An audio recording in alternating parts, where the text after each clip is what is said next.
여러분, 우리 구리의 무업교회 성도 여러분을 처음 만납니다. 여러분들도 마찬가지시죠?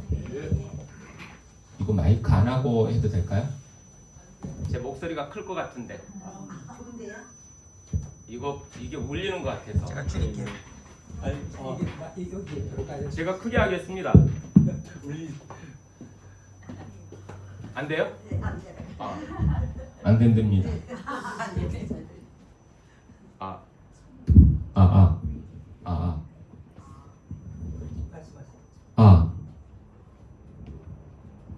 어느 게 더 듣기가 좋으십니까? 이게 더 듣기 좋으십니까?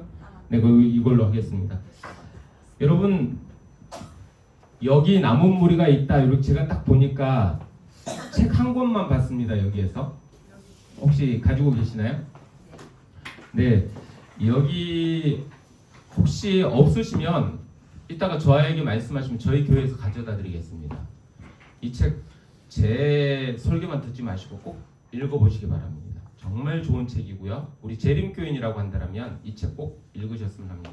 제가 우리 이춘영 장로님께서 저걸 하니까 되게 긴장이 됩니다. 우리 교회에서 제가 못 찍게 하거든요. 자, 그래서 오늘 여러분들이 손해 나지 않게끔 정말 기도하면서 준비를 많이 했습니다. 그냥 제 말이 빠르더라도 이 내용을 다 다루기 위해서 말을 엄청 빨리 할 수도 있습니다.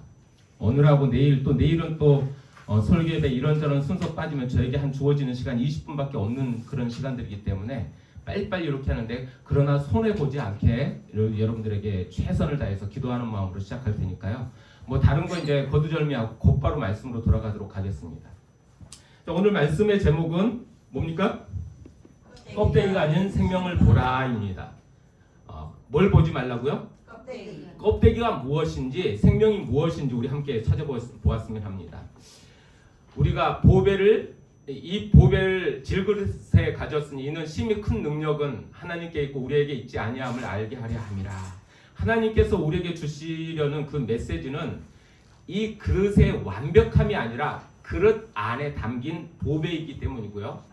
하나님께서 마지막 시대 남은 교회를 통해서 붙들게 하시는 그 핵심은 교회라는 그릇이 얼마나 깨끗하고 멋져 보이느냐가 아니라 그 안에 예수가 있느냐라는 것입니다. 아멘. 오늘 우리는 깨어진 질그릇 안에 담긴 이 영원한 복음이라는 총주제 아래서 첫 시간으로 껍데기가 아닌 생명을 보라고 하는 그런 말씀의 제목을 가지고 함께 나누려고 하는데요. 이 말씀을 시작하면서 여러분, 제가 제 마음에 오랫동안 남아있는 한 장면을 여러분과 함께 나누고 싶습니다. 제가 봉사대로 중국에 갔을 때, 보건대학에 있을 때 이른 아침에 잊을 수 없는 한 장면을 봤는데요. 안개가 자욱한데 새벽 거리에 이렇게 수많은 남자들이 목걸이를 하나씩 하고 있었습니다. 자세히 보니까 그것은 인력시장이었는데 그들의 그 목에 걸린 이 팻말은 아주 투박한 한자로 알아볼 수 없었지만 저게 나에게는 이런 기술이 있습니다. 오늘 나를 데려다 한번 써주십시오 라고 하는 거예요. 어떤 사람은 목걸이에 이제 주렁주렁 달려있는 미장기술, 목수기술, 운전기술, 내가 이렇게 할 수 있는 것들이 많으니까 나를 좀 데려가 달라고 하는 무언의 외침이었던 것입니다. 반면에 어떤 사람은 달랑 하나만 걸려있기도 하고 그런 것들이 없는 사람들도 있습니다. 그렇게 해서 그걸 보고 트럭들이 와가지고 필요한 사람을 데려가는 거였어요. 그 고용주들은 건장하고 젊고 기술 좋은 그런 사람들을 딱 집어가지고 내 차에 타 이렇게 하고 데리고 가는 것이었습니다. 그런데 오후가 되면은 이제 이렇게 됩니다. 젊고 유능한 사람들 다 떠나고 그 자리에 누구만 남으면 별 필요 없는 사람들, 나이 든 사람들, 왜소한 사람들, 기술이 좀 부족해 보이는 사람들, 선택받지 못한 사람들만이 이렇게 남은 자가 되어 가지고 서 있는 것입니다. 저는 이제 이런 사람들이 그 뒷모습을 이렇게 보면서 가슴 한 구석이 좀 아릿하게 이렇게 아려오는 것을 좀 느꼈는데, 세상에서 남았다는 것은 곧 버려졌다는 뜻입니다. 쓸모없다는 거고 경쟁에서 패배했다는 의미로 다가왔습니다. 우리 하늘가족 여러분, 우리는 우리 스스로를 제7일 안식일 예수 재림교회 곧 남은 교회라고 부르며 살아가고 있지만 여러분 성서적으로 남은 교회라고 하는 그 의미는 무엇입니까? 선택받지 못하고 남은 그런 불쌍한 백성들입니까? 쓰다가 남은 거스름돈 같은 그런 존재입니까? 아니면 더 깎여 더 이상 다 깎여가지고 더 이상 쓸모없는 몽당 연필 같은 그런 존재입니까? 고개를 이렇게 절레절레 하시는데 여러분 정말 우리 재림교회가 우리 스스로 남은 교회라고 부르는 것이 합당합니까? 대답도 없으시네요. 여러분 그렇다면 이 마지막 시대에 저와 여러분을 남은 교회로 부르신 그 목적과 사명은 또 무엇이겠습니까? 오늘 본문 말씀인 요한계시록 12장 17절은 마지막 시대를 살아가는 우리에게 전율과도 같은 그러한 정체성을 부여합니다. 용이 여자에게 분노하여 돌아가서 그 여자의 남은 자손 곧 하나님의 계명을 지키며 예수의 증거를 가진 자들과 더불어 싸우려고 바다 모래 위에 섰다. 여러분 너무나 잘 아는 말씀입니다. 아멘입니까? 아멘. 여러분들의 아멘 소리가 커지면 저도 힘있게 합니다. 아멘. 예. 우리 목사님 박성구 목사님이 이렇게 하실 때 오늘만 하시지 마시고 아멘이라고 하는 것은 그 말씀이 그대로 내 삶에서 이루어지기를 원하나이다 라고 하는 뜻입니다. 아멘. 그러면 하셔야겠습니까? 안 아멘. 하셔야죠. 저 떠나더라도 목사님 잘 안 하시면 좀 여러분 1853년에 화이트비는요 안식일을 지키는 재림 성도들을 처음으로 하나님의 남은 백성이라고 불렀습니다. 1859년에는 제임스 와이스는 라오디게아 기별을 남은 무리에게 주시는 특별한 호소라고 불렀고요. 그리고 1860년대에 재림운동의 그 선구자들은 이제 교회 조직을 하면서 교회 명칭을 정할 때 남은 교회라는 이름을 넣을 것을 아주 심각하게 고려한 적이 있습니다. 여러분 그만큼 이 재림운동 당시에 우리의 선구자들은 믿음의 선구자들은 우리가 남은 자손이라는 이 자의식을 분명히 가지고 있었던 것입니다. 지금은 돌아가셨지만 우리 재림교회에서 세계적으로 아주 꽤 유명한 게르하르트 하젤이라고 하는 구약학 박사가 계셨습니다. 지금은 돌아가셨어요. 근데 이 게르하르트 하젤이라고 하는 이 박사님이 남은 자손이라고 하는 말을 성경뿐만 아니라 영어적으로 뭐 그 당시의 시대적 배경적으로 다 연구해서 논문을 썼습니다. 그래서 그분이 남은 자손에 대해서 요약하기를 함께 읽어볼까요? 시작! 남은 무리는 주제는 한 가닥의 붉은 실처럼 창세기부터 요한계시록까지 성경 전체를 관통하는 주제이다 이렇게 요약을 했습니다. 이 남은 자손은요 창세기부터 요한계시록까지 한 가닥의 실처럼 관통하는 그러한 주제라고 설명을 한 것입니다. 성경에서 제일 먼저 언급된 남은 자손에 먼저 찾아보려고 합니다. 이 성경에서 제일 먼저 언급된 남은 자손에 어디에 나오냐면 창세기 7장 23절에 나옵니다. 지면의 모든 생물을 쓸어버리시니 곧 사람과 가축과 기는 것과 공중의 새까지라. 이들은 땅에서 쓸어버림을 당하였을 때 오직 노아와 그와 함께 방주했던 자들만 뭐했더라? 남았더라. 여러분 이 남았더라라고 하는 이 말이 히브리어로 뭔 줄 아십니까? 샤론입니다. 나머지 보존하셨더라라고 하는 그런 의미를 가지고 있습니다. 세상의 심판 가운데 이 홍수의 심판 가운데서도 하나님의 특별한 목적을 가지고 하나님의 은혜의 방주 가운데 그들을 뭐 하셨더라? 보존하셨더라. 이런 말이 여러 영어로 쓰인 이 남은 자손에 대한 영어 가운데 하나인 것입니다. 여러분 왜 하나님께서 노아와 그 가족들을 남은 자손으로 선택해서 보존하셨을까요?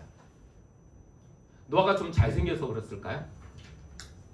좀 능력이 있어서 노아가 좀 능력이 있어 보여서 뛰어나서? 물론 노아는 그 당세 의인이요 완전한 자라고 성경은 말하고 있습니다. 그런데 보다 합당한 의미가 창세기 6장 18절에 있습니다. 그러나 너와는 내가 뭐를 세우겠다? 언약을 세우겠다. 하나님께서는 노아와 이 언약 관계를 맺으셨습니다. 특별히 하나님께서는 이 남은 자손이라는 용어를 사용할 때 뭐예요? 그분과 언약을 맺으신 백성으로서의 남은 자손을 항상 구별하신다는 그 사실을 우리는 성경을 통해서 확인할 수가 있는 것입니다. 이 언약을 통해서, 언약 관계를 맺은 것을 통해서. 우리 하나님 가족 여러분, 하나님께서 아담과도 언약을 맺으셨을까요? 제가 성경에 아담과 언약을 맺었다는 말씀이 저는 안 나온 줄 알았어요. 나오지 않는 줄 알았는데 호세아 6장 7절에 보았더니 저희는 아담처럼 언약을 어기고 이런 표현이 나와요. 성경에 구체적인 언급은 없지만 하나님은 아담과 언약을 맺으신 것입니다. 그래서 그 언약 문서처럼 너희가 순종하면 복을 받고 불순종하면 저주를 받으리라고 하는 그런 말씀처럼 저가 생명나무를 먹으면 뭐하고?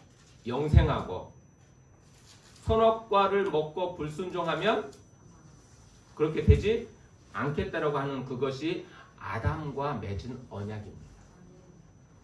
그래서 창세기 5장에 보면 이제 의인의 족보가 나옵니다. 아담 다음에 셋, 에노스, 게난, 말렐, 야렛, 에녹, 무드셀라, 라멕, 노아 이렇게 쫙 하나님과 언약 관계로 맺어진 그 계보가 쭉 이어가는 것을 보게 되는 것입니다. 그런데 그 하나님의 남은 자손의 계보의 백성들도 거의 타락하게 된 거예요.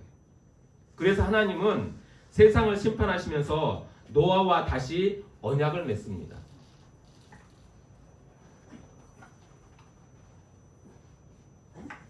여러분, 그렇다면 혈통을 타고난 그 가족 관계를 통해서 하나님의 언약을 맺으셨는데 그 혈통을 타고나면 모두 남은 자손이라고 말할 수가 있습니까?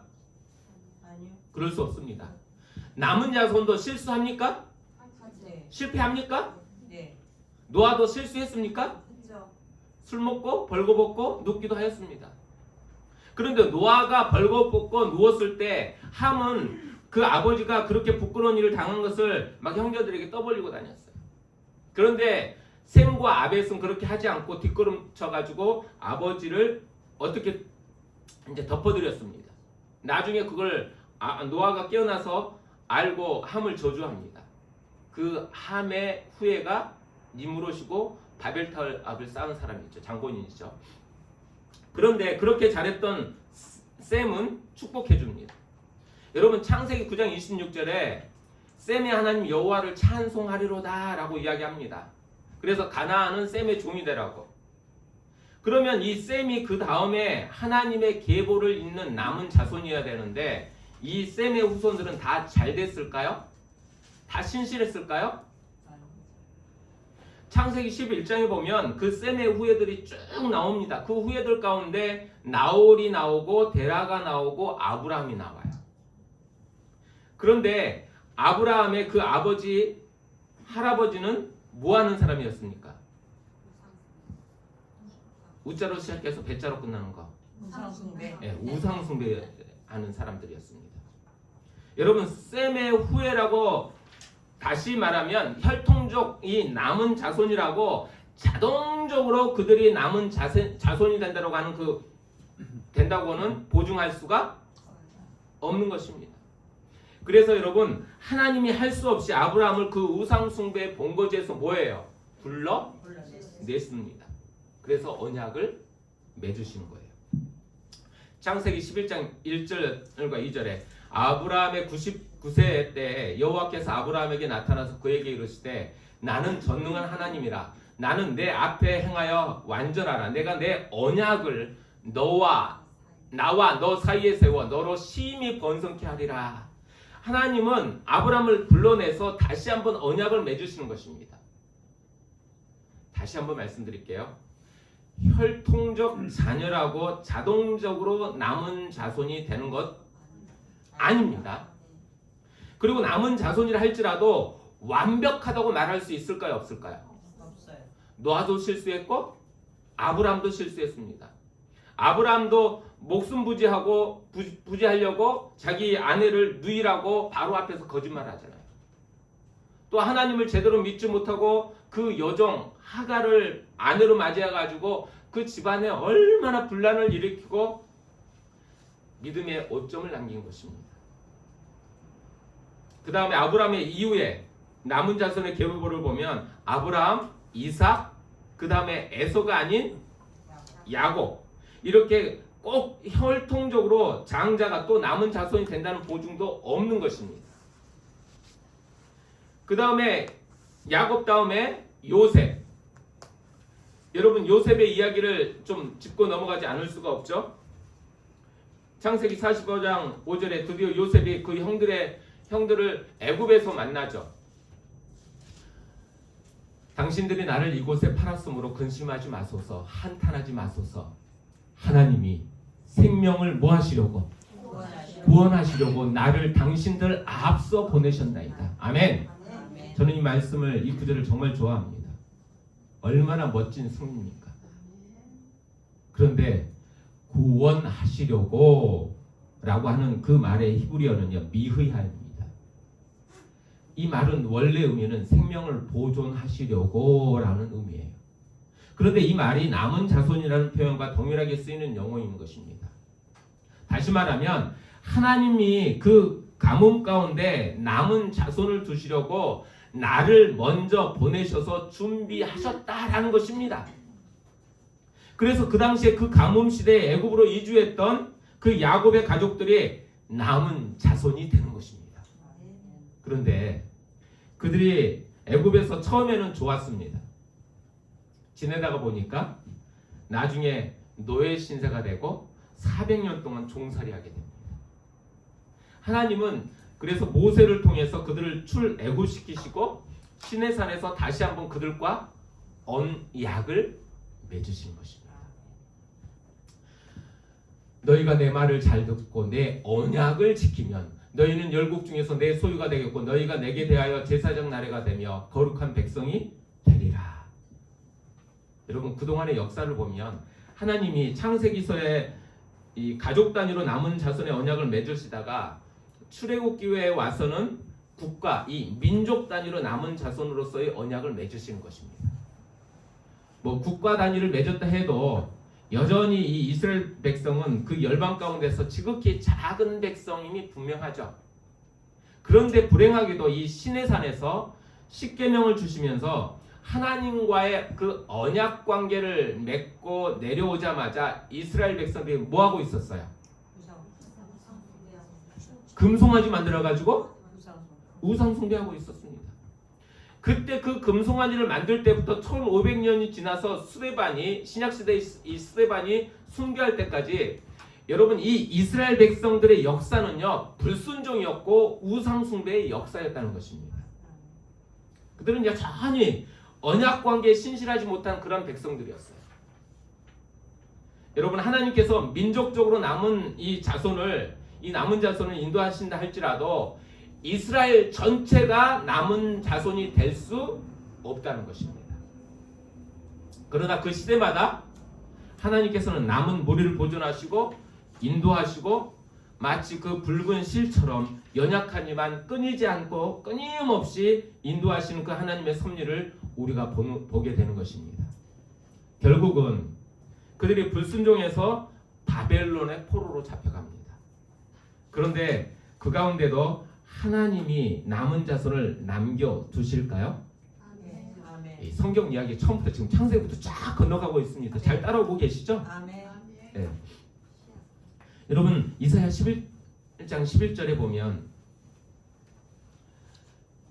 그날에 주께서 다시 손을 펴사 그 남은 백성을 아수르와 애굽과 바드로스와 구스와 엘람과 시날과 하맛과 바다섬들에게 돌아오게 할 것이라 라고 얘기합니다. 그리고 예레미야 23장 3절에는요 내가 내 양떼에 남은 것을 그 몰려갔던 그 모든 지방에서 모아 다시 그 우리로 돌아오게 하리니 그들의 생육이 번성할 것이다라고. 마치 일제 시대에 우리 교회가 유형적인 교회가 해산이 되었지 않습니까? 그랬지만 하나님께서는 정목리라고 하는 그곳에서 각 처에서 또 지리산에서 하나님의 남은 백성들을 보존하시고 그 명맥을 유지하도록 그렇게 섭리 가운데 인도하셨던 그 섭리와 마찬가지로 하나님은 어느 시대나 하나님의 진실한 남은 백성을 보존하셨다는 것을 우리가 확인하게 되는 것입니다. 네, 아멘. 여러분 드디어 이제 신약 시대 와서 하나님은 육적 이스라엘 시대가 끝나고 영적 이스라엘을 통하여 남은 자들을 인도하십니다. 우리의 육적 이스라엘이 바벨론 포로로 잡혀가기 전에는 철저하게 우상 숭배하고 불순종하면서 언약을 깼다면 이 바벨론에서 포로로 잡혀온 다음에는 우리가 율법을 굳게 지키자 하긴 했지만 그들이 선민 의식을 아주 강하게 하고 이방인들을 배척하고 아주 철저한 폐쇄주의로 나아가서 하나님께서 그들을 통하여 이방의 빛이 되도록 하신 그 섭리를 스스로 막아버림으로 그들이 스스로 도태되고 결국은 메시아까지 거절하는 그런 일들이 벌어진 것입니다. 하나님께서는 그러한 시대에 이제 영적 이스라엘을 택하게 되는데 그게 갈라디아 3장 29절 너희가 그리스도의 것이면 곧 아브라함의 자손이여 약속대로 유업을 이을 자니라 라고 이야기합니다. 이제 이방인이나 유대인 가운데 이 예수님을 믿는 그리스도인들이 너희가 뭐하면 믿으면 그 믿음이 육신적인 그런 혈통이 아니라 할지라도 너희가 바로 아브라함의 자손이라고 하면서 그 계보를 잇도록 하는 것입니다. 아멘입니까? 아멘. 또 히브리서 8장 10절에 주께서 이르시되 그날 후에 내가 이스라엘 집과 맺을 언약은 이것이니 내 법을 그들의 생각에 두고 그들의 마음에 이것을 기록하리라. 나는 그들에게 하나님이 되고 그들은 내게 백성이 되리라. 여러분 이것을 새 언약이라고 하는데 이것은 영적인 이스라엘, 육적으로는 이방인인 우리들과 맺은 언약이라고 우리는 볼 수 있는 것입니다. 저와 여러분들은 이방인이잖아요. 아무튼 어느 시대이든 하나님께서는 그분의 남은 백성을 가지고 계셨다는 것입니다. 아멘. 처음에는 가족 단위로 그 언약을 맺으시다가 이스라엘과 국가적으로 언약을 맺으시다가 신약에 와서는 교회와 언약을 맺으신 거예요.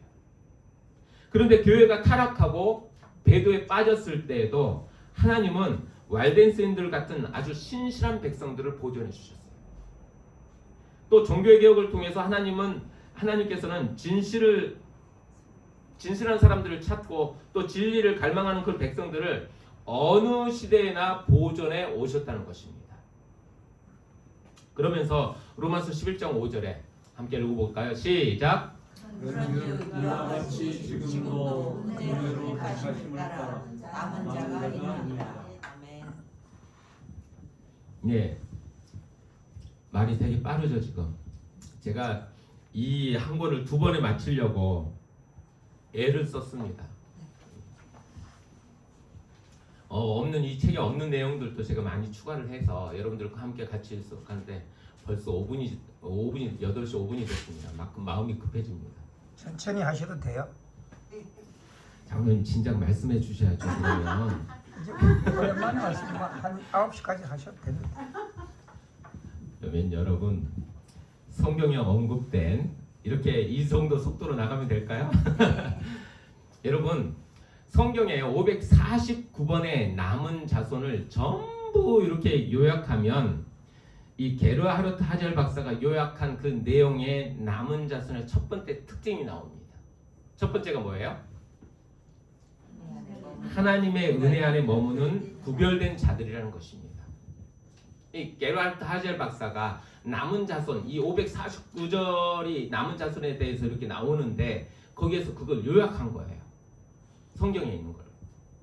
두 번째가 하나님과 언약 관계로 맺어진 신실한 자들이었다라는 것입니다. 세 번째가 하나님의 특별한 목적을 위하여 보존하신 자들이었다라는 것입니다. 그러면서 성경의 마지막으로 언급된 남은 자손이 우리가 너무나도 잘 아는 요한계시록 12장 17절이죠. 하나님의 계명, 그렇죠? 하나님의 계명을 지키며 예수의 증거를 가진 자들, 이렇게 요약하고 있는 것입니다. 여러분, 마지막 남은 자손의 첫 번째 특징이 하나님의 계명을 지키는 것은 너무나 분명하죠. 뭐예요? 대답도 안 하시고. 왜 그렇습니까? 언약 관계에 있어서 끊임없이 그 계명, 하나님의 십계명은 언약 문서이고 하나님과 우리 사이의 계약서이고, 그것을 지키면 복을 주시고 안 지키면 저주하신다는 그 말씀은 이 언약에 기초한 가장 기본이 되는 것이기 때문에 마지막 시대에 이 남은 백성이 하나님의 계명을 가진 백성인 것은 너무나도 겸허한 것입니다. 아멘. 그런데 두 번째, 예수의 증거입니다. 예수의 증거는 무엇입니까? 여러분, 우리가 이미 성경적으로 다 증명을 아마 우리 목사님께서 다 배웠어요. 다 아실 거예요. 그런데 좀 설명을 드리자면, 이 셰프라고 하는 유명한 신학자는 요한이 요한계시록을 기록할 그 당시에 주변의 그 문서들을 다 연구해 보았더니, 이 셰프라는 학자가, 우리는 계시록 12장 17절에 예수의 증거는 19장 10절의 대언의 영이다 라고 이렇게 이해를 얼른 합니다. 그런데 그 대언의 영이라는 용어가 알아듣기가 쉽습니까? 어렵습니까? 아리송합니다. 생소합니다. 그런데 이 셰프라고 하는 이 신학자가 이렇게 이제 정의를 내렸어요. 이 대언의 영이라고 하는 이 용어가 그 당시 1세기 당시에는 대언의 영 하면 관념적으로 예언의 선물을 주시는 하나님께로부터 보내진 성령을 뜻한다라고 그렇게 얘기했어요. 그래서 대언의 영이란 구약 성서 종료 후 유대 나라에서 널리 통용되던 말인데, 선지자에게 임하신 여호와의 성령을 뜻하였다라고 F.F. 브루스가 그렇게 이야기합니다. 여러분, 예언의 선물을 주신 하나님께로부터 보내진 성령을 뜻한다라고 일반화시켰고, 그러므로 예수의 증거는 성령께 예언의 선물을 받은 선지자인 것이 너무나 분명한 거예요. 믿으십니까? 아멘. 예수의 증거는 성령께 예언의 선물을 받은 선지자라고요. 우리가 꼭 기독교 서점에 가면 신약을 연구할 때 꽤 유명한 학자가 저 F.F. 브루스라고 하는 사람이에요. 그래서 이 사람도 대언의 영은 구약 성서 종료 후에 유대 나라에서 널리 통용되는 말이다 라고 이야기해요. 선지자에게 임하신 여호와의 성령을 뜻한다. 그럼 우리는 딱 누가 생각나요? 화인연사가 생각나죠. 그러므로 예수의 증거는 대언의 영이고, 대언의 영은 선지자에게 예언의 은사를 주신 성령인 것이 분명합니다. 그것을 남은 교회가 가지고 있다면 남은 교회는 예언의 은사를 받은 선지자가 있는 것이 분명합니다. 아멘. 우리 선지자 가지고 계십니까? 아멘. 여러분, 그러므로 마지막 이 남은 자손의 특징은 하나님의 계명을 짓고 예수의 예언의 선물을 받은 그 선지자가 있는 교회라는 것을 우리가 확인할 수가 있잖아요. 아멘. 한 분밖에 안 해. 제일 일찍 오셨는데 아멘 한 분밖에. 아멘. 아멘. 또 잊어먹었죠? 우리의 삶이 그래요. 자꾸 세상적으로 돌아가려고 그래요. 여러분, 그러므로 마지막 남은 자손의 특징은 하나님의 계명을 지키고 예언의 선물을 가진 우리 제7 안식일 예수 재림교회라는 것에 여러분 확신을 가지시게 되길 아멘. 간절히 소망합니다. 아멘. 자, 그러면 남은 자손이 누구인지 좀 더 명확하게 규명하기 위해서 계시록 12장 7절, 계시록 12장 17절 바로 그 전절을 좀 우리가 볼 필요가 있는데요. 그 여자가 큰 독수리 두 날개를 받아 광야 자기 곳으로 날아가 거기서 그 뱀의 낯을 피하여 한 때와 두 때와 반 때를 양육받으며 여자의 뒤에서 뱀이 그 입으로 물을 강같이 토하여 여자를 물에서 떠내려 가게 하려 하되 땅이 여자를 도와. 누가 도왔어요? 땅이. 누가 여자를 도왔어요? 땅이. 땅이 여자를 도와 그 입을 벌려 용의 입에서 토한 강물을 삼켰다라고 이야기합니다. 제가 이 시간에 자세한 주석을 하지 않겠습니다. 우리 목사님한테 배우시고요. 여러분 한때 두때 반때 잘 아시잖아요. 한때 두때 반때 또 같은 말 1260일 3년 반 42달 같은 기간이죠. 다니엘서 7장의 이 작은 뿔의 활동과 관련된 그 기간으로서 538년부터 1798년까지 이 종교 암흑시대를 일컫는 말이죠. 그러므로 이 남은 자손을 용이 공격하기 전에 그 여자를 먼저 공격했는데 결국 한때 두때 반때를 그 여자를 양육하는 사건 때문에 용이 여자를 죽이는데 실패합니다. 그래서 여자를 죽이는데 실패한 용이 마지막 여자의 남은 자손을 공격한다는 얘기예요. 자, 그러므로 마지막 남은 자손은 적어도 언제 1798년 이후에 발생할 백성이라고 하는 것을 분명히 우리는 알아차릴 수가 있습니다. 맞습니까? 맞습니까? 아멘. 크게 아멘 해주십시오. 아멘. 자, 땅이 여자를 도와할 때 그 땅은 어디죠? 미국. 예언 해석에 있어서 물은 무리와 열국과 방언과 백성들이라는 이 계시록 17장 15절의 말씀과 상반되는 그런 개념으로 사람이 거의 살지 않는 신대륙, 이 미국을 말하는 개념이라는 것을 여러분 잘 알고 계시잖아요. 그래서 땅이 여자를 도와 이렇게 해서 여자가 이 피신에서 땅으로 갔는데 거기서 그 여자의 남은 자손과 용이 싸우려고 했다는 것을 보면 여러분 이 마지막 남은 자손은 미국에서 발생할 백성임이 분명한 것입니다. 역사적으로는 1798년 이후에 나오고요. 미국에서 발생할 백성, 그들은 하나님의 계명과 예수의 증거를 가진 백성이라는 것입니다. 아멘. 그래서 이 교재는 없지만 제가 이걸 한번 쫙 만들어봤어요. 도표로 1798년 이후에 미국에서 발생한 주요 교파 연도별 비교표입니다. 딱 봤더니 1830년부터 주요 교파들이에요. 근데 그 가운데 노란색 글씨가 우리 뭔가 자주 봤던 이름들이죠. 1798년 이후에 발생한 교파들을 보니까 몰몬교, 재림교, 구세군, 여호와 증인, 성결교, 오순절교회 이 교회들이 미국에서 1798년 이후에 생겨난 교회들입니다. 어디에서요? 미국에서. 미국.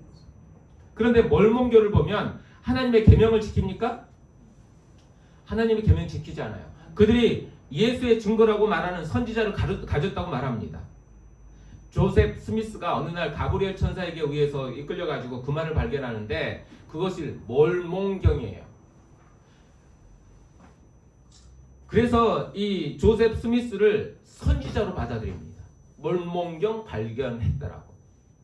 그 다음에 생겨난 교회, 재림교회는 이 네 가지 조건에 전부 충족이 됩니다. 하나님의 계명을 지키고 아무튼 그 다음에 구세군 교회 두 가지 정도만 충족이 되고 여호와 증인, 성결교회, 오순절교회도 마찬가지예요. 이것만 봐도 재림교회가 역사적으로 남은 교회임이 분명합니까? 아멘. 그런데 이 몰몬교회가 좀 깨림칙한 게 자기들도 예수의 증거가 있다고 그렇게 가르칩니다. 과연 그것이 신뢰할 수 있을 것인가 하는 것을 우리가 한 번 더 증명해 보겠습니다. 여러분 성경을 보면 진짜 그것이 그 선지자가 진짜 이 선지자가 진짜인지 가짜인지 그걸 증명하기 위해서는 네 가지 기준이 있습니다. 첫 번째는 예언의 성취입니다. 신명기 18장 22절에 나와 있는 것처럼 여호와의 이름으로 말한 일에 증언도 없고 성취함도 없으면 이는 여호와의 말씀하신 것이 뭐래요? 아니래요. 참 선지자가 아니라는 것입니다. 예언의 성취가 이루어지지 않으면 그 선지자가 그렇게 말했으면 그대로 이루어져야 되는 거예요. 두 번째로는 선지자가 하나님의 말씀에 일치해야 되는데 이사야 8장 20절을 이렇게 보면 마땅히 율법과 증거의 말씀을 따를지니 그들이 말하는 바가 이 말씀에 맞지 아니하면 그들이 정령 아침빛을 보지 못하고라고 했습니다. 세 번째로는 예수 그리스도께서 성육신으로 오신 것을 시인하는 영마다 누구에게 속할 때요? 하나님께 속해 있대요. 믿습니까? 아멘. 그것을 부정하는 영은 하나님께 속하지 않았다고 했어요. 예수를 시인하지 아니하는 영마다 하나님께 속한 것이 아니니 이것이 적 그리스도라고 이야기합니다. 그 당시에 말하던 영주주의에 반해서 한 말씀이지만 성육신을 부정하는 그런 가르침은 잘못된 가르침이고 선지자의 가르침이 아니라고 말하고 있는 것입니다. 여러분 마지막 시금석은요 이 생애에서 그들의 삶에서 열매라고 했습니다. 선지자가 정말 선지자께 살았는가 하는 것입니다. 마태복음 7장 15절에 거짓 선지자를 삼가라고 이야기합니다. 그들의 열매로 그의 열매로 그들을 알지라. 그들의 생애 가운데 맺는 열매. 여러분 뭐 JMS 정명석 씨가 자기가 대단한 사람이라고 말하지만 사기죄 뭐 별의별 아주 낯뜨거운 그런 제목들이 다 있습니다. 영생교 여러분 기억나시는 조희성 뭐 살인교사죄 이분은 그 감옥에서 살다가 죽었잖아요. 그런 사람이 어떻게 선지자라고 말할 수가 있습니까? 자 이런 것들을 모두 증명해 볼 때 조셉 스미스를 우리가 선지자라고 말할 수가 없습니다. 왜 그렇습니까? 여러분 몰몬경이 성경과 정말 일치합니까 안 합니까? 몰몬경에서 가르치는 교리를 봤더니 참 희한한 것들이 많습니다. 예수님의 성육신은 아버지 하나님과 마리아와의 그런 육체적 관계의 결과라고 그들이 가르쳐요. 여러분 성서적입니까? 확신이 없으십니까? 아니요. 하나님은 원래 최고의 존재는 아니었는데 정의로운 행위와 끊임없는 노력으로 마침내 최고의 지혜를 얻게 되었다. 이렇게 가르쳐요. 성서적입니까? 그들이 그렇게 가르치고 있어요. 이 몰몬교의 제2대 교주인 브리검 영이라고 하는 사람은 이렇게 가르칩니다. 아담은 실제로 하나님이었고 예수 그리스도의 아버지였다. 이렇게 가르칩니다. 기가 막히시죠? 그리고 그들의 구원은 믿음과 선행의 조합으로 이룰 수 있다. 이렇게 가르칩니다. 여러분 도무지 성경과 맞지 않는 것입니다. 그들을 남은 자손으로 인정할 수도 없는 거예요. 그러므로 여러분 역사적으로 보나 성서적으로 보나 성경에 예언된 마지막 남은 교회는 저는 제7일 안식일 예수 재림교회라고 확신합니다. 아멘. 여러분 우리가 이 남은 자손에 대해 어떤 관념을 가져야 될지 몇 구절 이 예언의 신에서 한번 제가 가져왔습니다. 하나님께서는 그분의 선택된 백성이여 그분의 계명을 지키는 이들인 한 교회를 지상에 갖고 계신다. 그분은 뿔뿔이 흩어진 분파나 여기서 한 사람 저기서 한 사람이 아닌 한 백성을 인도하고 계신다. 하나님께서는 남은 백성으로 인도하시는 백성은 이렇게 이 사람 저 사람 이렇게 하는 게 아니라니까. 한 백성으로서 마지막 시대 한 교회 단위로서의 그분의 백성을 남은 백성으로 인도하고 계신다는 사실을 우리는 잊지 말아야 합니다. 또 증언의 말씀을 이렇게 보면 좀 길지만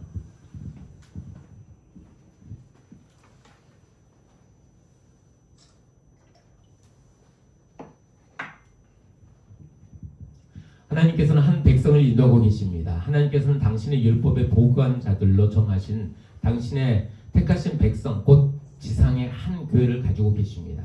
주님께서는 저들에게 거룩한 책임을 맡기셨으며 이 세상에 전해야 할 영원한 진리를 주셨습니다. 또한 주님께서는 저들을 견책하실 것이며 바로 잡아주실 것입니다.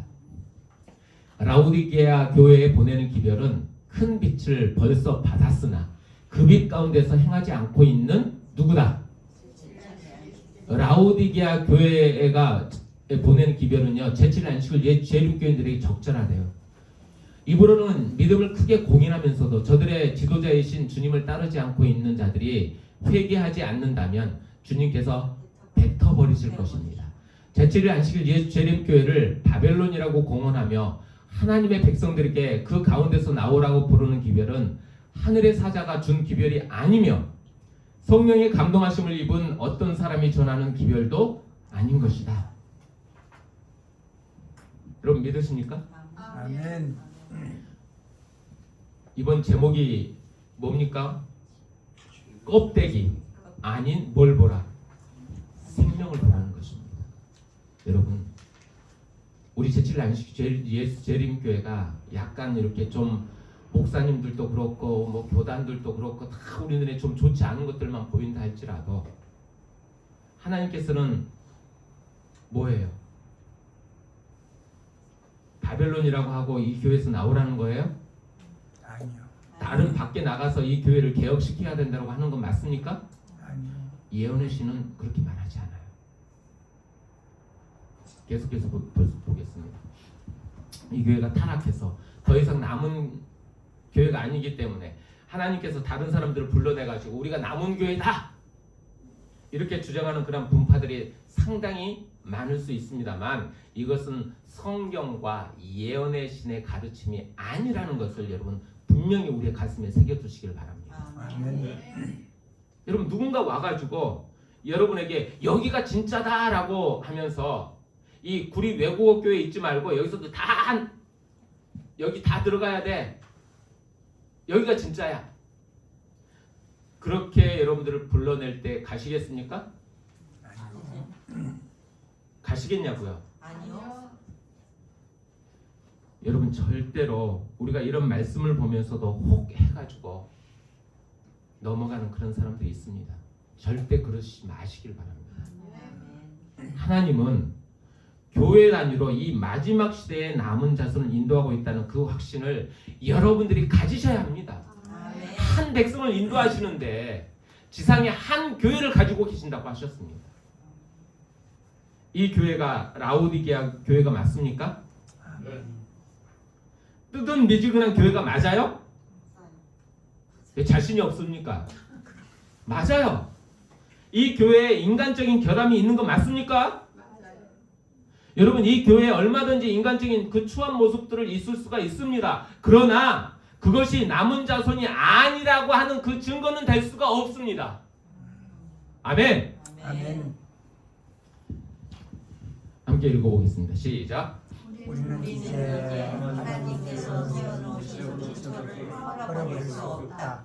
우리는 지금 어떤 형태의 새로운 조직도 구성할 수 없는데 그렇게 하는 것은 진리를 떠나 배도하는 것이지. 우리 제7일 안식일 예수 재림교회가 더 이상 이제 바벨론이 되어가지고요. 이제 우리가 밖에 나가서 외쳐야 된대요. 그렇게 하면 어떻게 된대요? 진리를 떠나 배도하는 것이 된대요. 아시겠습니까? 우리는 지금 어떤 형태의 새로운 조직도 구성할 수 있다 없다? 없다. 없다. 조직이 필요 없다는 것입니다. 더 이상의 조직은 필요 없다는 거예요.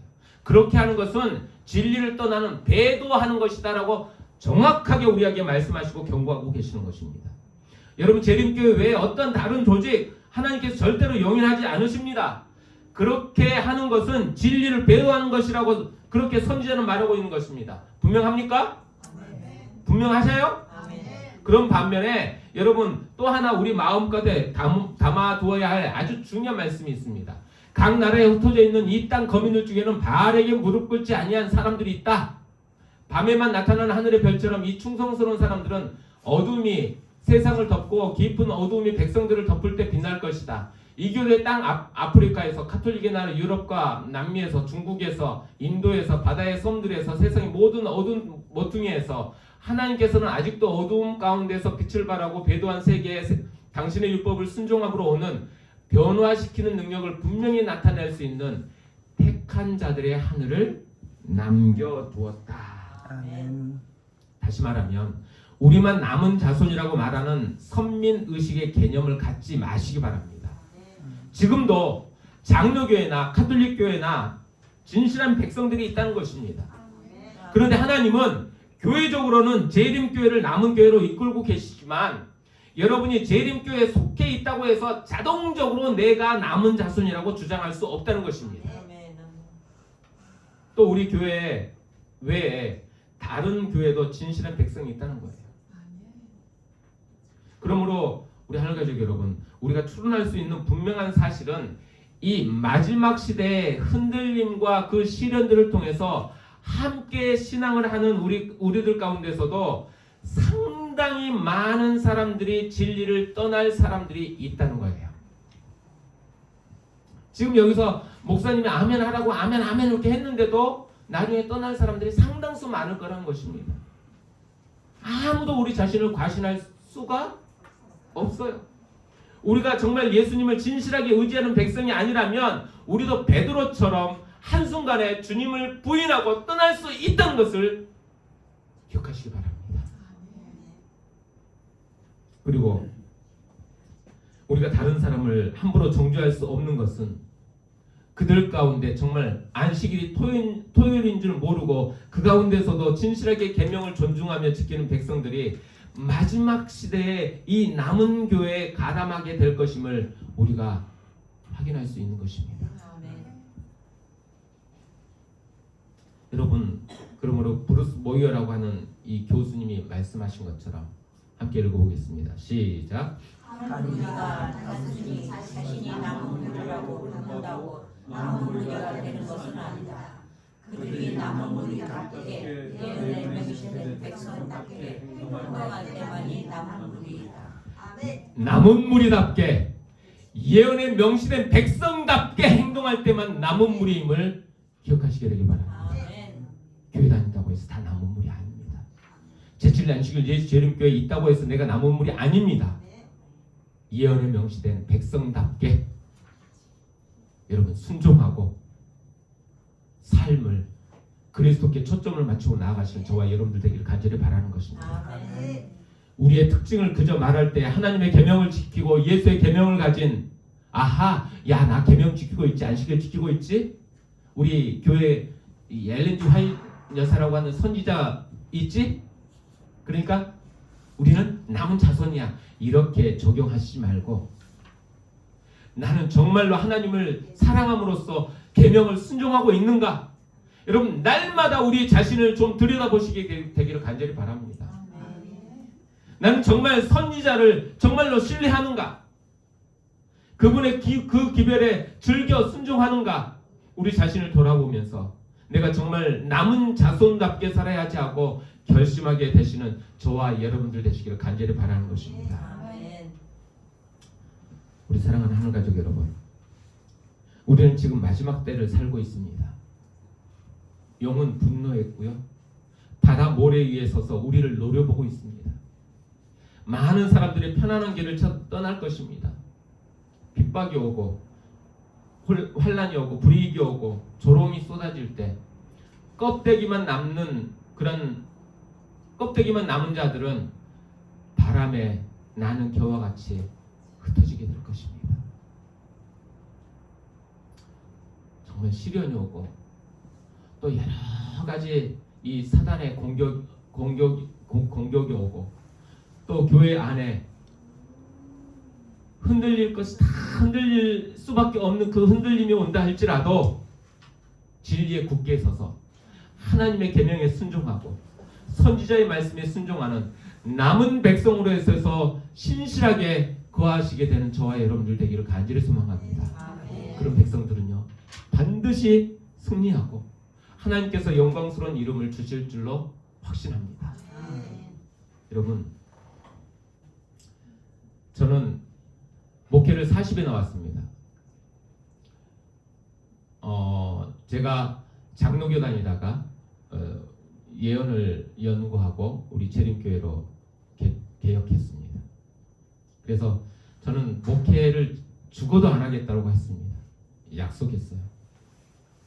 그런데 천명 선교들을 다녀오고 나는 목회가 하고 싶어서 신학 공부를 한 게 아니라 하나님에 대해서 좀 더 알고 싶어서 신학을 공부하려고 했어요.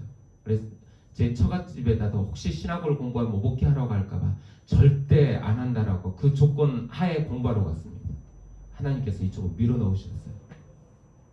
나중에 기회가 되면 어떻게 해서 목회까지 나오게 되었는지 그것도 하나님의 기적입니다. 역사입니다. 그래서 여러분 제가 우리 재림교회 다니는 이유, 재림교회 목사가 된 이유는요. 이 교회는 성경에 명시된 하나님의 계명과 예수의 증거를 가진 남은 교회임이라는 것을 제가 확신하기 때문입니다. 아멘. 아멘. 제가 이렇게도 확인해보고 저렇게도 확인해보고 너무나 분명하기 때문이에요. 저는 지금이라도 제칠 안식일 재림교회 목사이지만 우리 교회에서 가르치는 이 기별보다 더 확실한 성서적인 그런 기별이 있다고 한다면 저는 갑니다. 그러나 진짜 여기저기 다 제가 확인해보고 했음에도 불구하고 우리 재림교회가 진리를 가지고 확신합니다. 아멘. 두 번째, 이 교회는 하나님께서 이 마지막 시대에 세상의 운명이 걸린 그 심판의 기별, 예수님께서 재림하시는 그 기별을 전할 특별한 목적을 위해서 구별하신 사명이 있는 그런 백성이요 교회라는 것입니다. 아멘. 세 번째로는 제가 이 교회를 다니는 이유는 이 교회야말로 언약을 소중히 여기고 하나님의 계명을 사랑하는 그런 마음으로 즐겨 순종하는 교회이기 때문입니다. 이거 계속 해줘야 되는데 안 해주면서 왔네요. 시간이 돼가지고 빨리빨리 마치려고. 그리고 제7일 안식일 재림교회는 하나님의 그 진리에 순종하며 남은 백성으로서 하나님께 충성하는 교회이기 때문입니다. 아멘. 사랑하는 우리 구리외국 하늘가족 여러분, 우리를 남은 자손으로 불러주신 하나님의 은혜에 감사하며 죽도록 충성하는 저와 여러분들 되시기를 간절히 바라겠습니다. 아멘. 제가 이 이야기하고 마치도록 하겠습니다. 제주도로 무전여행을 갔습니다. 영모리 해안 가보셨나요? 네. 그 절경을 보러 갔는데 이 제주도가 갑자기 하늘이 어두워지더니 비바람이 몰아치기 시작했습니다. 그곳에 있던 수많은 관광객들이 야 비가 와서 안 되겠다 하면서 투덜거리면서 아주 꽤 많은 사람들이 그 영모리 해안으로부터 떠나갔습니다. 자리를 떴어요. 하지만 저와 제 친구는 이제 우산도 없이 비 맞고 야 기왕 여기까지 왔는데 여기 뭐 다 보고 가자.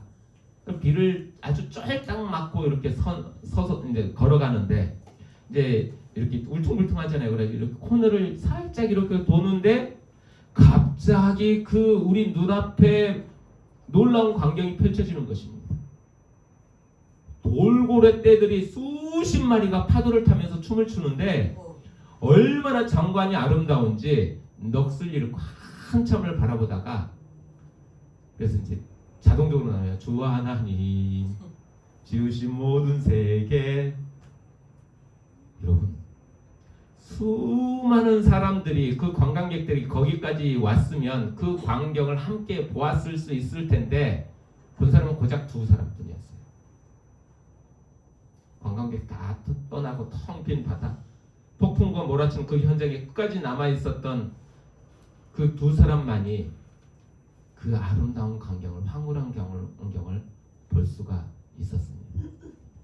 그러면서 비에 쫄딱 젖은 채로 서로를 쳐다보면서 야 우리가 남은 자손이다. 남은 자만이 영광을 본다. 우리 구리 외국 하늘가족 여러분, 신앙의 여정도 이와 같습니다. 마지막 시대의 환란은 비바람처럼 우리에게 닥쳐올 것입니다. 경제적인 어려움이 올 수도 있고요. 사회적인 어려움, 사회적인 그런 것들이 우리들에게 닥쳐올 수 있습니다.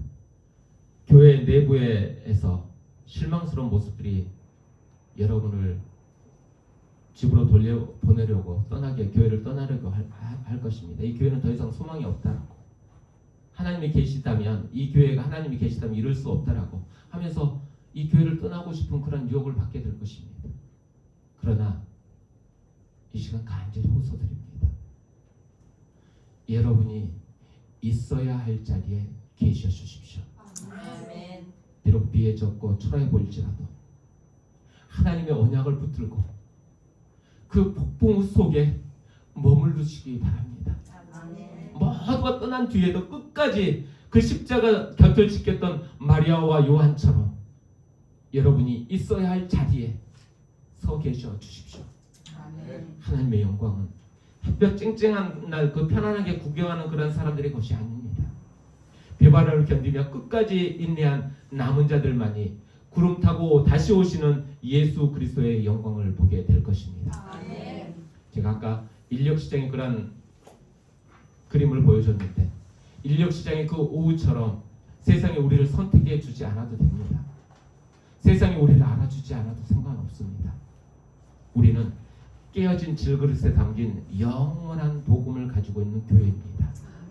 우리가 이 교회를 다니는 이유는 완벽해서가 아닙니다. 이곳에 하나님이 맡기신 언약이 있고 지켜야 할 계명이 있고 따라가야 할 예수님의 증거가 있기 때문입니다. 아멘. 하나님 가족 여러분, 껍데기가 아닌 생명을 보십시오.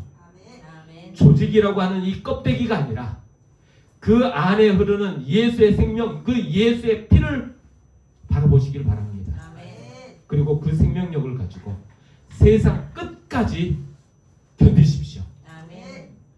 읽어보겠습니다. 시작. 그러나 끝까지 견디자는 구원을 얻으리라. 우리 주님 다시 오시는 그날 이들이 바로 내가 그토록 기다렸던 나의 남은 자손이다. 내가 나의 인내의 열매들이다라고 외치시는 주님의 감격스러운 음성을 듣게 되시는 저와 여러분 되기를 간절히 소망합니다. 아멘. 그 영광스러운 자리에서 폭풍우를 뚫고 끝까지 살아남은 저와 여러분이 눈물로 서로 얼싸안게 되는 우리 구리외구가 하늘 가족이 되시기를 간절히 바라면서 말씀을 마치겠습니다. 아멘. 기도하고 마치겠습니다. 하나님 아버지, 세상은 화려한 것을 쫓아가지만 우리는 좁고 아주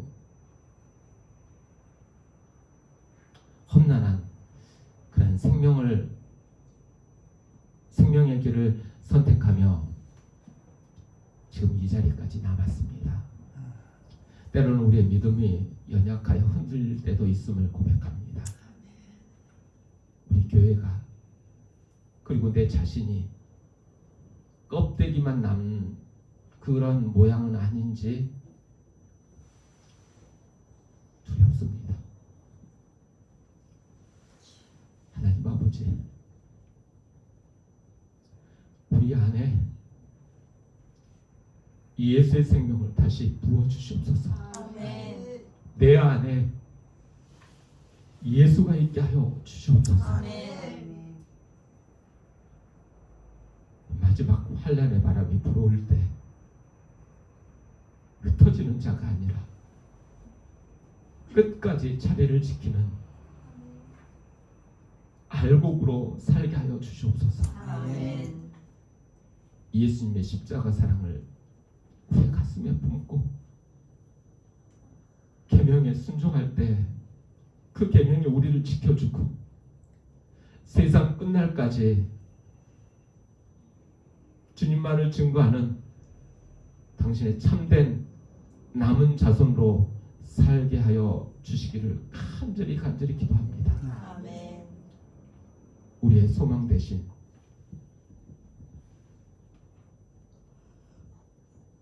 예수 그리스도 이름으로 기도합니다. 아멘.